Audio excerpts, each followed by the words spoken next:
મારું નામ ભારતી પ્રવીણભાઈ ગામી છે. હું સુરતથી છું. મને માઉથ ઓરલ કેન્સર આવેલું, જેના માટે મને બોમ્બેના ડૉક્ટરોએ અહીંનું સુરતનું કિરણ હોસ્પિટલનું એડ્રેસ આપેલું અને હું સૌરભ સર પાસે મારી બધી ટ્રીટમેન્ટ ફોલોઅપ થાય છે. જે મેં અહીંયા કિમોથેરાપી પણ લીધી અને રેડિયેશન થેરાપી પણ મેં અહીંયાથી લીધી. અહીંનો સ્ટાફ એટલો વેલ એન્ડ ગુડ છે. સર પણ એટલા બધા સરસ રીતે અમને સમજાવે છે. સૌરભ સર એકદમ બેસ્ટ છે આની માટે અને અમને એ રીતે મને સજેસ્ટ કરીને બધું સમજાવે છે કે એમની વાતો પરથી આપણને નેગેટિવિટી બધી દૂર થઈ જાય છે અને પોઝિટિવિટી આવે છે.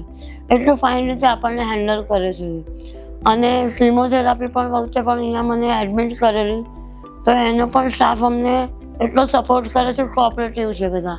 અત્યારે હું કેન્સર ફ્રી છું અને એકદમ ફિટ એન્ડ ફાઇન છું. અને હું એ સજેસ્ટ કરું છું કે આગળ બી કોઈને કંઈ આવો પ્રોબ્લેમ નહીં આવે, પણ અગર આવો પ્રોબ્લેમ આવે તો તમે અહીંયા કિરણ હોસ્પિટલની રેફરન્સથી સારી રીતે બધું તમારું સોલ્વ થઈ શકે એવી હું આશા રાખું છું. અને બેસ્ટ છે અહીંયા, તમે અહીંયા આવી શકો છો.